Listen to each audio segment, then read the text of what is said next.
ఓం శ్రీ సద్గురుభ్యో నమ. ఓం శ్రీమాత్రే నమ. వింధ్యాచల గర్వభంగం. అగస్త్యుడు. జంబూద్వీపంలో వందలాది కొండలున్నాయి. కొండలకంతా కూడా ముందు ముందు రెక్కలు ఉండేవి. అవి ఎవ్వరినీ లెక్క పెట్టకుండా ఎగురుతూ ఉంటే ఇంద్రుడు వజ్రాయుధంతో వాటి యొక్క రెక్కల్ని నరికివేశాడు. కొండలన్నీ కుప్పకూలిపోయాయి. కొండలు ఎన్ని ఉన్నా మేరు పర్వతానికి, వింధ్య పర్వతానికి ఉన్నటువంటి కీర్తి మరి దేనికి ఏ కొండకు లేనేలేదు. మేరు పర్వతం చుట్టూ కూడా సూర్యుడు, చంద్రుడు, నక్షత్రగణం ఇవన్నీ కూడా తిరుగుతూ ఉంటాయి. ఈ సౌభాగ్యమైతే వింధ్యాచలానికి లేదు. అందుచేత వింధ్యాచలం అసూయను పెంచుకున్నది. మేరు పర్వతం కంటే కూడా మించిపోవాలి అని ఆశించింది.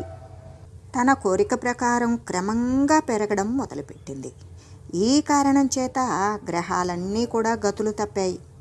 ప్రకృతిలో సమతుల్యత నశించింది. దేవతలకైతే దిక్కే తోచలేదు. వింధ్య పర్వతాన్ని వేడుకొన్నారు. ఫలితం లేకపోయింది. వింధ్యాచలం ఆగలేదు. బ్రహ్మదేవుని దగ్గరికి వెళ్ళారు, మొరపెట్టుకున్నారు. అప్పుడు బ్రహ్మదేవుడు ఏమన్నాడంటే, దేవతలారా, మీకు ఈ ప్రమాదం నుండి మిమ్మల్ని రక్షించగలిగిన వాడు అగస్త్య మహర్షి ఒక్కడే.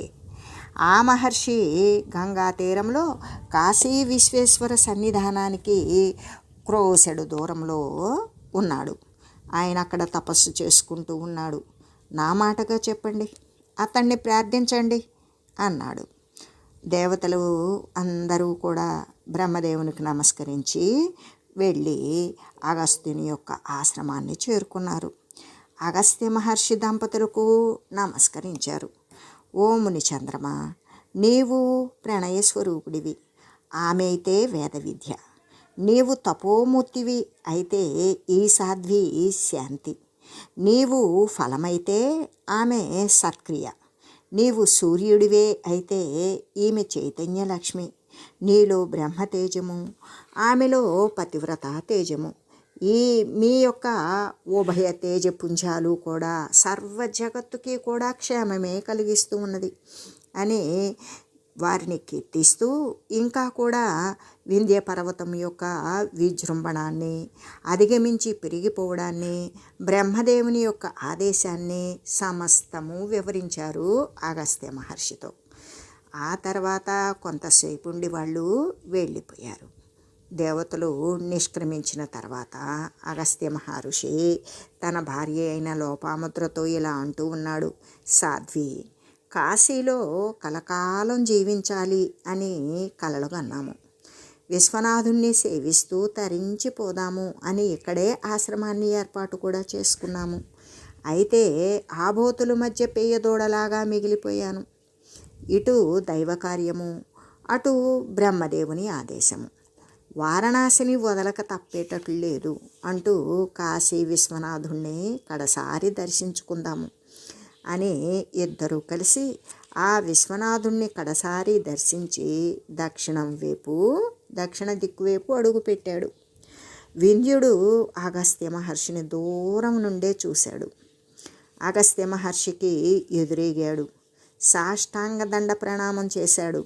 మీ రాక పవిత్రమన్నాడు, పావనమన్నాడు. ఏమి కోరినా తీరుస్తాను అని వినయంగా చెప్పాడు.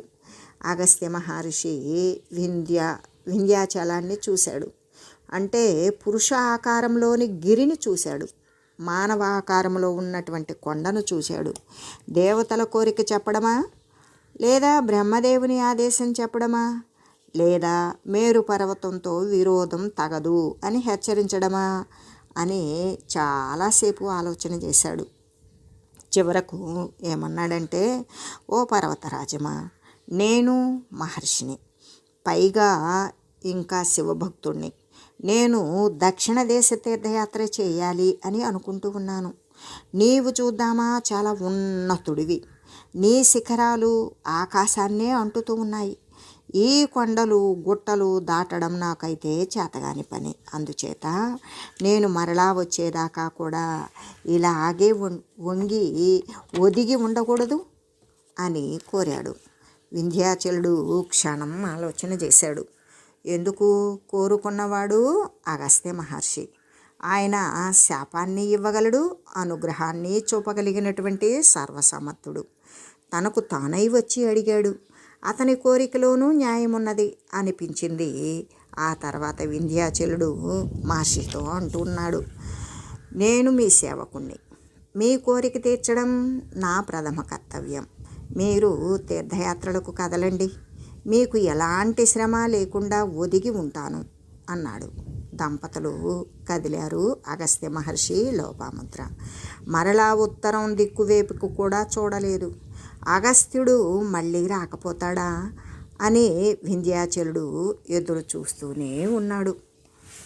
అంటే ఏదైనా అనవసరమైనటువంటి డంబానికి పోయినప్పుడు ఒకే మార్గం ద్వారా కాదు, అనేక రకాల పులు మార్గాలలో కూడా ఆ కర్మాన్ని అణిచివేసేటువంటి చైతన్యము, తెలివి అనేది కాలానికి దైవానికి ఉన్నది.